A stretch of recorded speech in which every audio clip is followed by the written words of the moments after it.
Today, I'm going to share a story with you about something many of us have experienced: working from home. Now, working from home might sound easy and comfortable, but it comes with its own surprises. There are good moments, like wearing cozy clothes, making coffee whenever you want, and enjoying the freedom of your own space. But there are also challenges, like staying focused, missing co-workers, or getting distracted by everything around you. In today's story, I will tell you about my personal journey of working from home, the excitement I felt in the beginning, the struggles I faced, the funny situations I ran into, and the important lessons I learned along the way. But before we start, I want to remind you of something very important. Listening to English stories like this one is not just entertainment, it's powerful language practice. When you listen carefully, you train your ears to recognize sounds, rhythm, and intonation.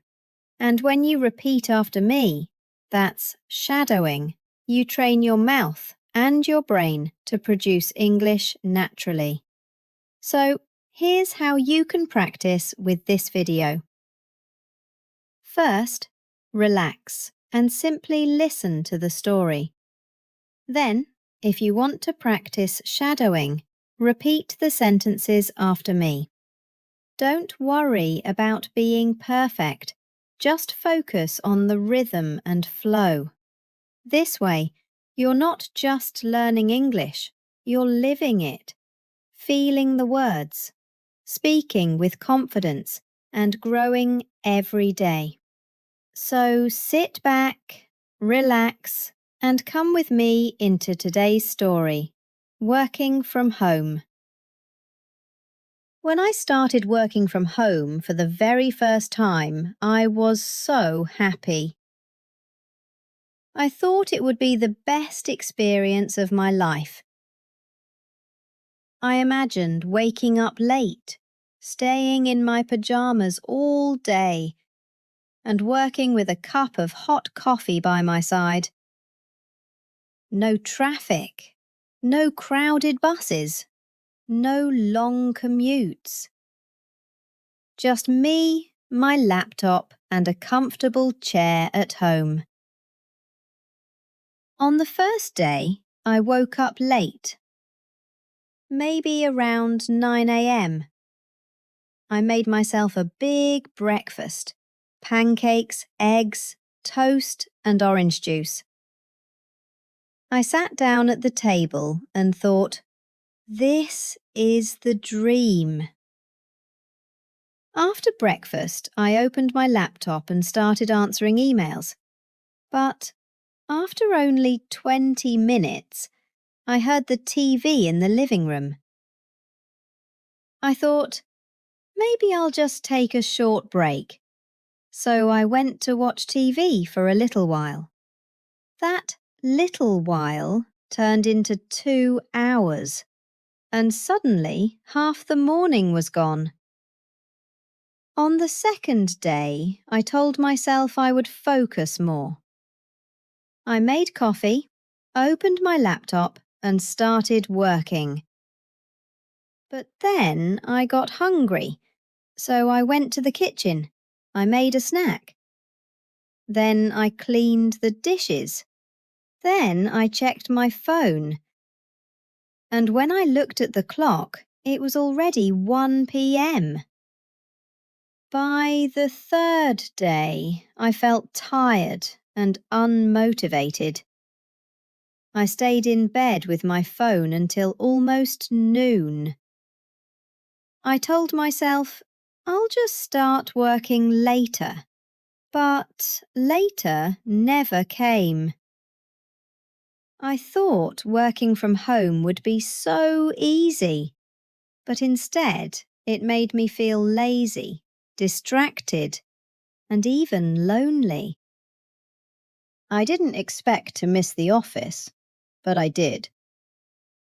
I missed the sound of people typing on their keyboards. I missed walking to the coffee machine and talking with co-workers. I missed having a clear start and end to the workday. At home, the hours felt blurry. I didn't know when to start and when to stop. Have you ever felt that way? When you don't know if you're working or relaxing? Because everything happens in the same room? That's exactly how I felt. And I realised that if I wanted to survive working from home, I needed to make some changes. So, one Monday morning, I made a decision. I set my alarm for 7 a.m. When it rang, I forced myself to get out of bed. I took a shower. I put on real clothes, not pajamas. I made myself a simple breakfast: eggs, toast, and coffee. And you know what? I felt different. I felt like I was actually preparing for the day. It was almost the same feeling as going to the office, but without the commute. The next step was to create a workspace. Before, I worked anywhere, in bed, on the sofa, even at the kitchen table. But I noticed that when I worked in bed, I wanted to sleep. When I worked in the kitchen, I wanted to eat. When I worked on the sofa, I wanted to watch TV. So I moved my desk near the window in my bedroom. I put a chair, my laptop, a lamp, and a notebook. I kept only the things I needed for work. No TV, no snacks, no phone. I told myself, this desk is only for work. When I sit here, I work. When I leave, I stop working.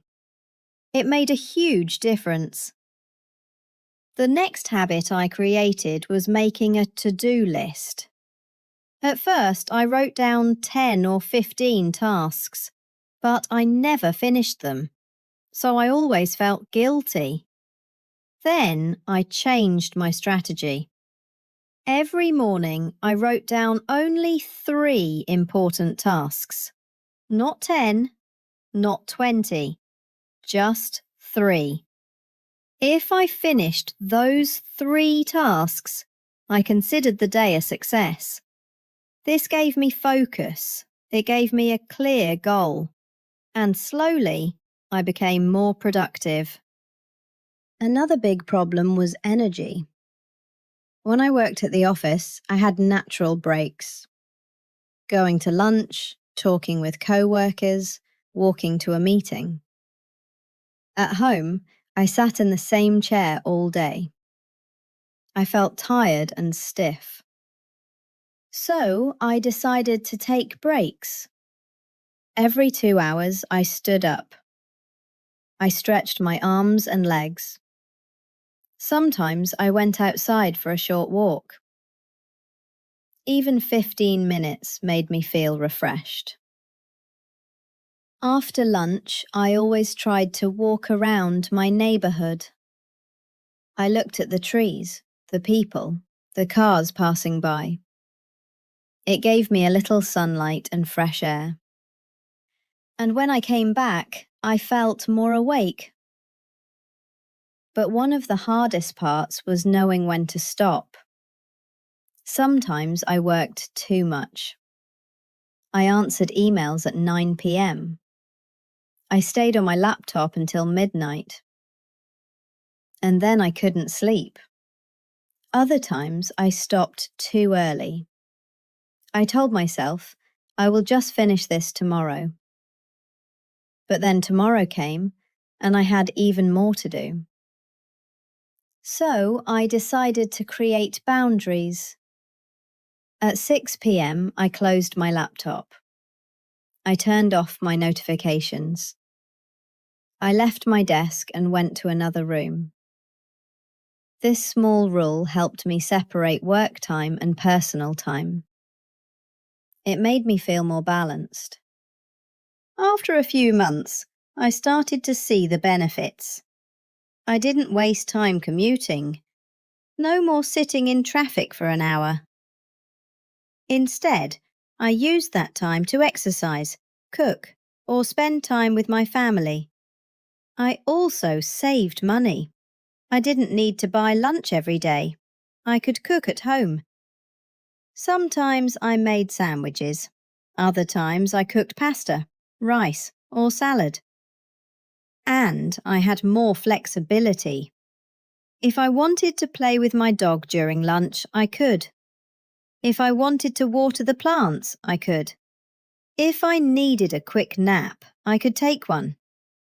These small freedoms made working from home feel special. But, of course, there were disadvantages too.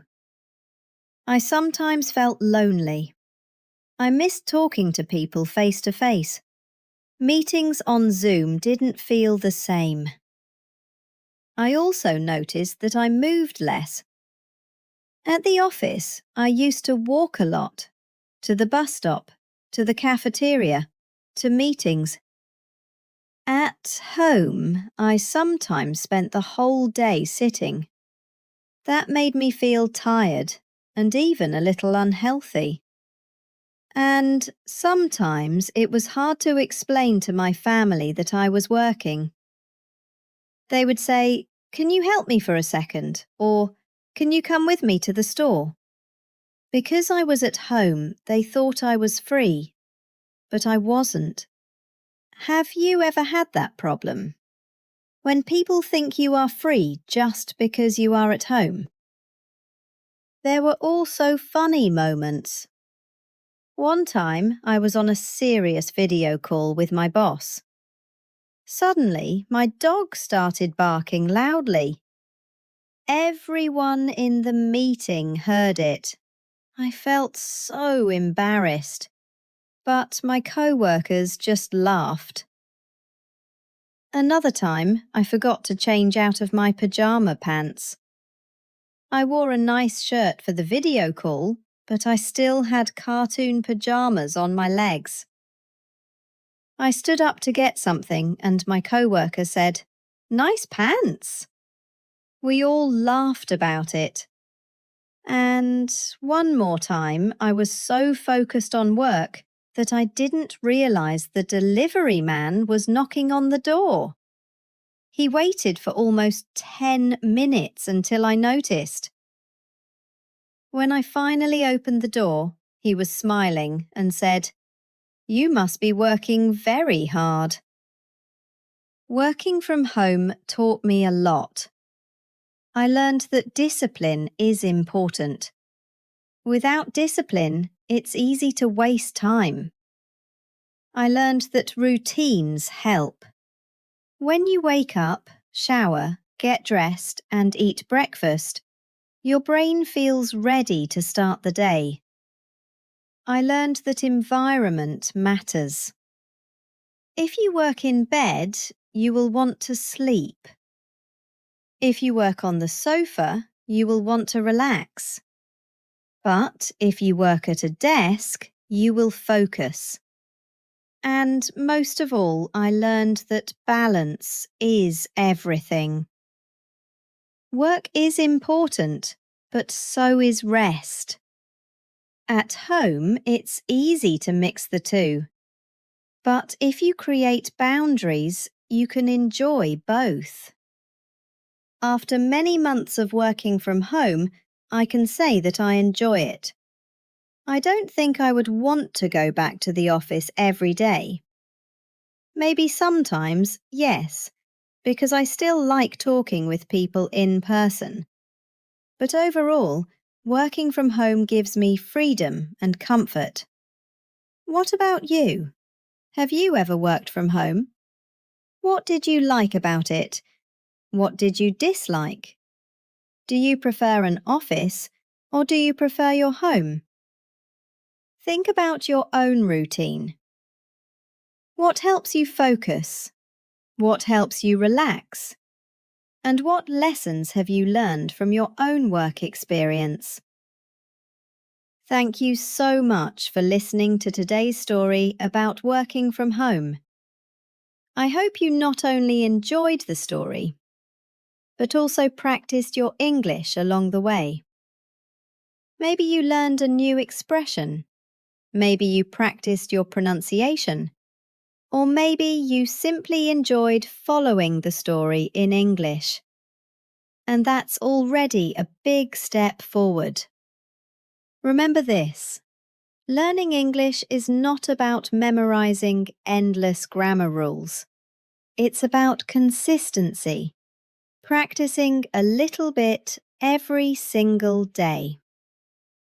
Listening to slow English stories like this one and repeating after me is one of the best ways to improve.